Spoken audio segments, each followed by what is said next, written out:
Right to collect amount അല്ലേ. A ആണ് ചെന്ന് ബിയുടെ കയ്യിൽ നിന്ന് പേയ്മെൻറ്റ് കളക്ട് ചെയ്യേണ്ടിയെന്ന്.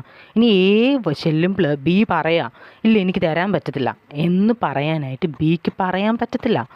എക്ക് എന്നാ ഉണ്ട്, അല്ലെങ്കിൽ പിക്ക് എന്നാ ഉണ്ട്, അല്ലെങ്കിൽ ക്യൂവിന് എന്നാ ഉണ്ട്, അല്ലെങ്കിൽ ഡിക്ക് എന്നാ ഉണ്ട്, അധികാരമുണ്ട് ആ മണി വാങ്ങിക്കാനായിട്ട്, അല്ലെങ്കിൽ കേസ് ഫയൽ ചെയ്യാം. അതൊക്കെ നമ്മൾ പഠിക്കും.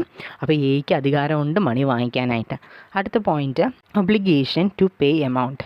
ഇവിടെ ബി ആണ് എപ്പോഴും നമ്മളുടെ ഡെപ്റ്ററായിട്ട് നിൽക്കുന്നത്. ബിക്ക് എന്നാ ഉണ്ട്, ഒബ്ലിഗേഷൻ ഉണ്ട് ടു ഈ ഒന്നെങ്കിൽ എക്ക്, അല്ലെങ്കിൽ ക്യൂവിന്, അല്ലെങ്കിൽ പിക്ക്, അല്ലെങ്കിൽ ഡിക്ക്. ആര് ക്രെഡിറ്റർ ആയാലും ബിക്ക് ഉത്തരവാദിത്വമുണ്ട് അവർക്ക് ഇൻസ്ട്രുമെൻറ്റ് കയ്യിലുള്ളവർക്ക് മണി കൊടുക്കാനായിട്ട്. അല്ല ബിക്ക് പറയത്തും പറ്റത്തില്ല എൻ്റെ ക്രെഡിറ്റർ ഡി അല്ലായിരുന്നല്ലോ, അല്ലെങ്കിൽ എൻ്റെ ക്രെഡിറ്റർ പി അല്ലായിരുന്നല്ലോ, എൻ്റെ ക്രെഡിറ്റർ എ ആണെന്ന് പറയാൻ